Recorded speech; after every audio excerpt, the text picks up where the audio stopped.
তীৰত কৃষ্ণ নাচে গোপীৰ সংগে।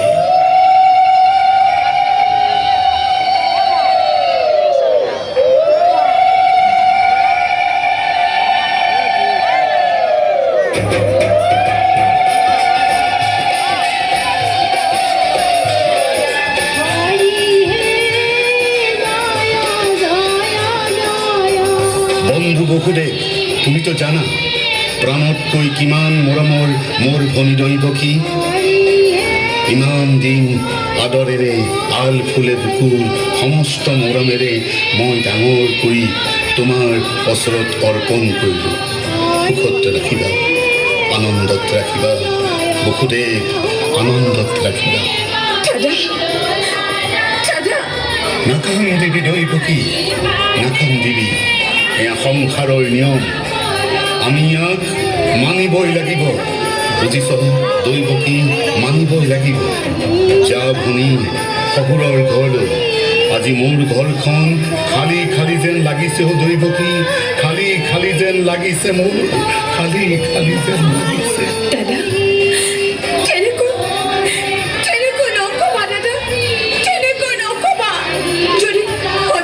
কৰিছো কিবা ভুল, ক্ষমা বিচাৰিছো তোমাৰ চৰণত ধৰি। এই অভাগী ক্ষমা কৰিবা দাদা, ক্ষমা কৰিবা। বলা বন্ধু বসুদেৱ, ৰথৰ সাৰথি মই নিজেই হ'ম। দৈৱকীক তোমাৰ ঘৰত থৈ আহিমগৈ। বলক মহাৰাজ। কংস কংস কংস। কোন? কাৰ ইমান সাহস মোৰ নাম ধৰি মাতিবলৈ? কোন পাপিষ্ট? হা ঐ কোন নৰধম?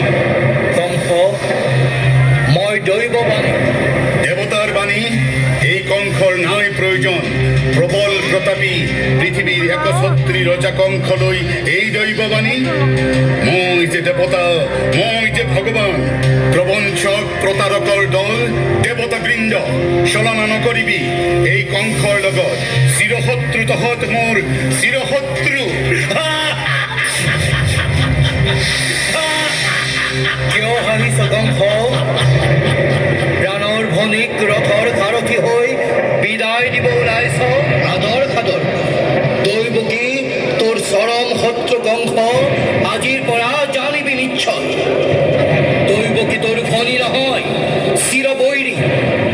যিয়ে তোক মৃত্যুদণ্ডেৰে দণ্ডিত কৰিব, তেওঁৰেই মাতৃ কংস, তেওঁৰেই মাতৃ। বুজিছ কংস? দৈৱকী তেওঁৰেই মাতৃ। নাই নাই, এয়া মিছা কথা, এয়া মিছা কথা। দৈৱকী মোৰ শত্ৰু হ'ব নোৱাৰে। তাই মোৰ ভনী, তাই মোৰ অতি আদৰৰ ভনী। তাই মোৰ কেতিয়াও শত্ৰু হ'ব নোৱাৰে। ভনীও কেতিয়াবা শত্ৰু হ'ব পাৰে। উত্তেজিত কিয় হৈছ কংস? বিধিৰ বিধান কোনে খণ্ডাব? বিধিৰ বিধান, ভাগ্যলিপি এই কংসৰ।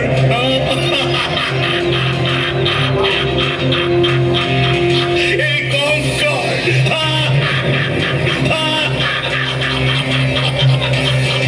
মই নিজেই দেৱতা, মনুষ্য, কিং নৰৰ ভাগ্যলিপি। বুজিছা মোৰ ভাগ্যলিপি? হা, এই কংসৰ ভাগ্যলিপি।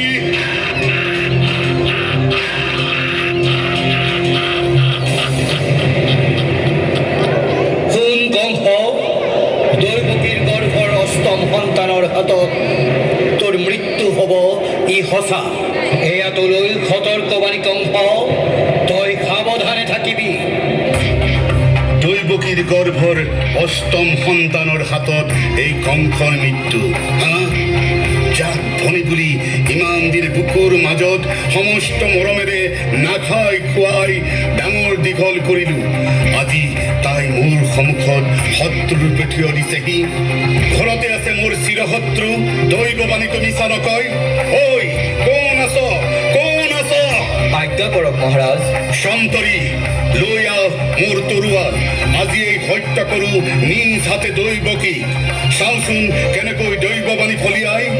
দৈৱকীৰ অষ্টম সন্তান, হা, অষ্টম সন্তানে মোৰ মৃত্যুৰ কাৰণ হ'ব। এই কংসৰ, হা, এই কংসৰ।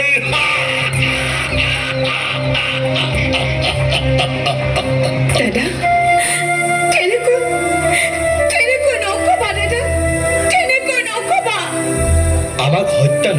দাদা আপোনাক কথা দিলোঁ সন্তান জন্ম পোৱাৰ লগে লগে আপোনাক অৰ্পণ কৰিম তেন্তে সেয়াই হ'ব সন্তৰি লৈ যা দৈৱকী আৰু বসুদেৱক কাৰাগাৰলৈ মোৰ মৃত্যু কিয় মোৰ ধনীৰ সন্তানৰ হাতত যাক স্বয়ং যমৰাজেও ভয় কৰে তাৰ মৃত্যু এই কংসৰ এই কংসৰ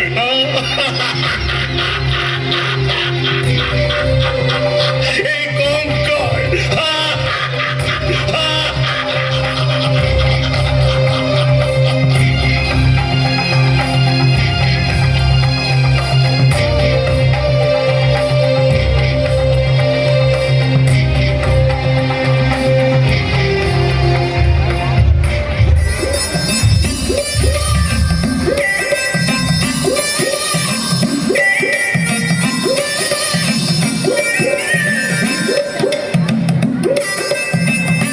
প্ৰজা হ'লোৱে দে কিনকে আৰু মৰিব পাৰি না আকাশা নিজাকে ক'বা পাৰো না নিজৰ মনৰ ভাৱ প্ৰকাশ কৰিব পাৰোৱে না প্ৰতিবাদ কৰিব পাৰো কি জনমে আমাৰ এলা এলা যে বকি আছা মৰিব খুজছা নাকি দেখা নাই সন্তৰগিলা পিয়া পিদি ঘূৰি ফুৰিছে তইতো মৰবি মোকো মাৰিবি কিয়া মিছা কথা কৈছো নেকি মই সঁচা হ'লেও এই ৰাজ্যত ক'বা নৰা অত্যাচাৰী ৰজা কিয়া দেখা নাই নিজৰ পিতাককে কেনেকে কাৰাগাৰত সোমাই থৈ দিছে ইটা বোলে বইনাক দৈৱকী আৰু বসুদেৱকো কাৰাগাৰত সোমাই থৈছে দেৱবাণী কৈছে দৈৱকীৰ 8 নম্বৰ চুলিটোই ৰজা কংসক মাৰিবই বোলে ৰাজাক মাৰিবৰ কাৰণে ভগৱানে নিজে আহিব মূল্য হৈ অলপ শান্তি হৈ মৰাক কংস ৰজা মৰাক চাৰিওফালে সন্তৰি পিয়া পিটি গুচি কংস নামো লৈছি আমাৰ এইটো বা কক গাল তো মৰিল আমাৰ এইটো মৰিল আজি হাও কি হাম আমি কোনে মৰিল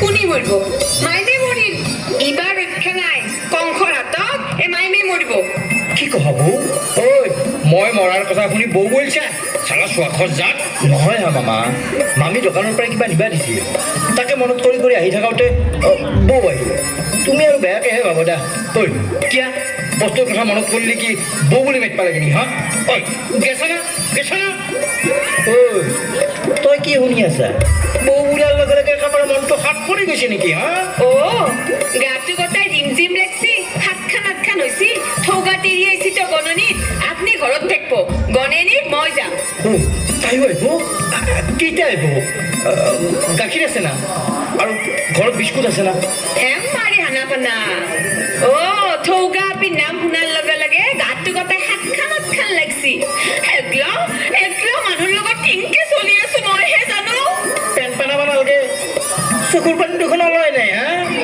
অভিনয় কিমান অভিনয় কৰিবি আৰু হ'ব দে বন্ধ কৰ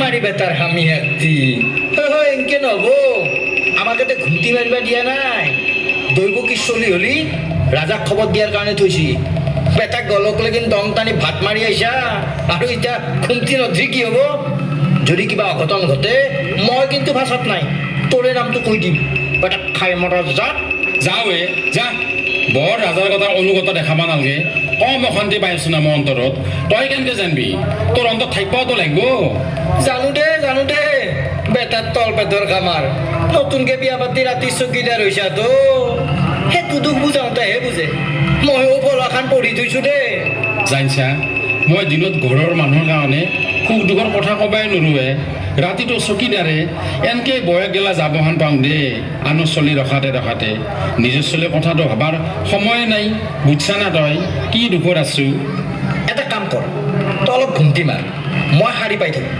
পিছত তই ৰখবি মই ঘুমটি মাৰিম হ'ব দে এইহে বন্ধু চিন ৰখ চাল্লা কেইটাবা চলি হ'ব চাকৰিও কৰিছোঁ দে চলি ৰখা চাকৰি নিজৰ চলি ৰখিয়ে নাপালোঁ এতিয়া ৰখি থাক জীৱনে আৰু আমাৰ কিবা টোপনি ধৰা আন পাইছোঁ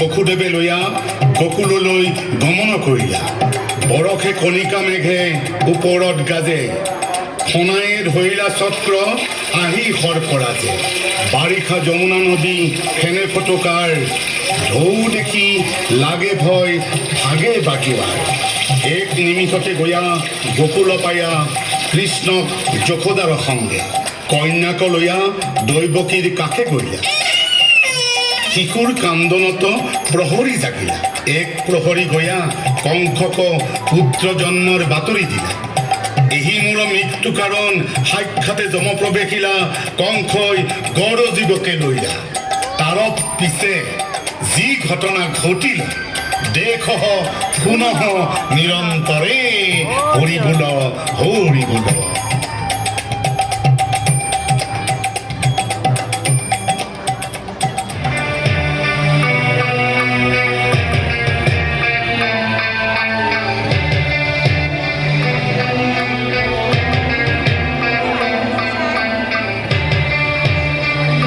মোৰ শত্ৰু প্ৰাণবৈৰী দৈৱকী বসুদেৱ দিয়া মোৰ প্ৰাণবৈৰী এতিকৈ মৃত্যু দিছো নিজ হাতে দিয়া তোমাৰ অষ্টম সন্তানক দৈৱবাণীয়ে মোলৈ দিয়া মৃত্যুৰ বতৰা ইয়াৰ হাতত ইয়াকো জমপুৰি পঠাই নিষ্কণ্টক হ'ব দিয়া বসুদেৱ দিয়া তোমাৰ পুত্ৰক দিয়া তোমাৰ প্ৰতিশ্ৰুতি তুমি ৰক্ষা কৰা বসুদেৱ তোমাৰ প্ৰতিশ্ৰুতি তুমি ৰক্ষা কৰা দাদা সকলো পুত্ৰক দিছো তোমাৰ চৰণত দুখ কৰা নাই কিন্তু কিন্তু এই কন্যাক তুমি মাৰি নেপেলাবা দাদা মাৰি নেপেলাবা কি কলি কন্যা কন্যা সন্তান পুজিল তোৰ গৰ্ভত নাই নাই ই কেতিয়াও সম্ভৱ হ'ব নোৱাৰে তই মায়াত বন্দী হৈ মিছা কথা কৈছ দৈৱকী দে সন্তান মোৰ হাতত তুলি দে দাদা দৈৱকী মিছা কথা কোৱা নাই আমাৰ কন্যা সন্তান জন্ম পাইছে দাদা কন্যা সন্তান জন্ম পাইছে তাৰ মানে দেৱতাই মোৰ লগত ছলনা কৰিছে এই কংসৰ লগত ৰাজনীতি কৰিছে আৰে শুনা দেৱগণ কন্যা হ'ল মোৰ চিৰশত্ৰু গতিকে মই জীয়াই নাৰাখো দৈৱকী দে দে দে তোৰ সন্তানক মোৰ হাতত তুলি দে এজনী সামান্য ছোৱালী এই সামান্য ছোৱালীজনীয়ে কংসক বধ কৰিব নাই নাই দে দে দৈৱকী দে এতিকৈ তোৰ সন্তানক মই মাৰিছো আৰু তোকো আজি মাৰি পেলাম কংস মই যোগমায়া তোৰ শত্ৰু গকুলত উপজিছে নন্দ যশোদাৰ ঘৰত শ্ৰীকৃষ্ণ ৰূপে সাৱধান সাৱধান কংস সাৱধান তোৰ শত্ৰু আহি আছে তোক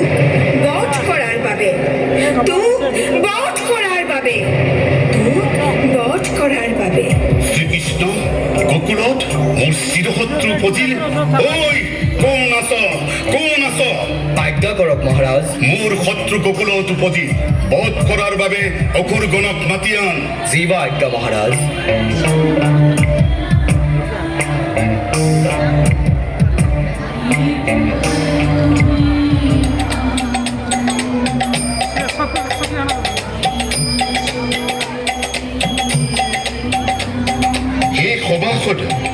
গোকুলত শ্ৰীকৃষ্ণই সখী সংগে গোপীসকলৰ লৱণোচুৰ কৰি গোপীসকলৰ মন প্ৰাণত কৃষ্ণৰ প্ৰতি প্ৰেমত অন্ধ কৰিলে আৰু আনন্দতে গোপীসকলে নাচ গান কৰিব ধৰিলে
এই সভাসদ কংসৰ ভিত্ত যত অঘাসুৰ বকাসুৰ আদিকে ধৰি শ্ৰীকৃষ্ণই বধ কৰি কংসই খঙত অগ্নিশৰ্মা হৈ পুতনাক মাতিলে। পুতনাই কংসৰ আদেশ পাই শ্ৰীকৃষ্ণক বধৰ বাবে গোকুললৈ গমন কৰিলে আৰু মায়াৰ বলেৰে এক সুন্দৰী হৈ নন্দৰ গৃহত প্ৰৱেশ কৰিলে। তাৰ পিছে যি ঘটনা ঘটিল দেখহ শুনহ নিৰন্তৰে হৰি বল হৰি বল।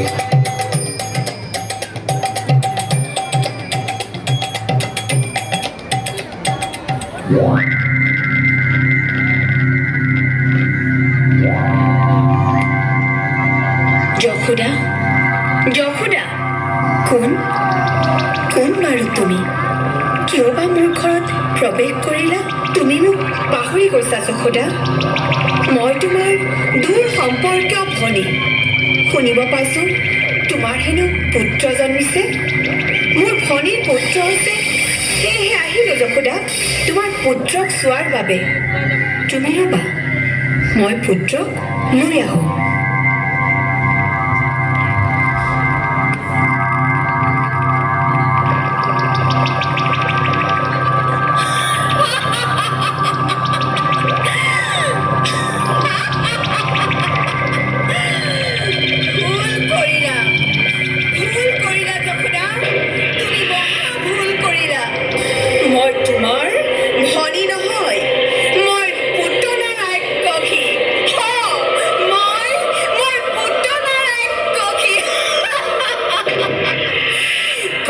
ৰজাৰ আদেশ লৈ মই তোমাৰ পুত্ৰক বধ কৰাৰ বাবে আহিছোঁ তোমাৰ গৃহত।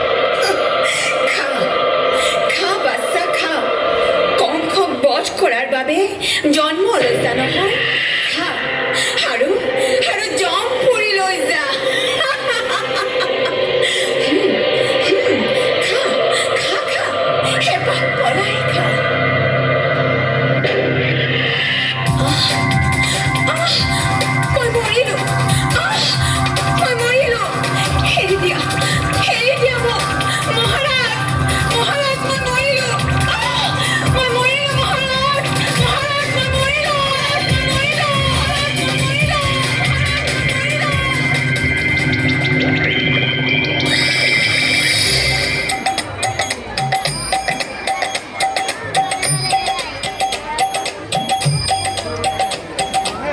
সভাসদ পুতনাৰ মৃত্যুৰ বাতৰি পাই কংস উত্তেজিত হৈ পৰি খঙত অগ্নিশৰ্মা হৈ চানুৰ মুষ্টিকক মাতিলে।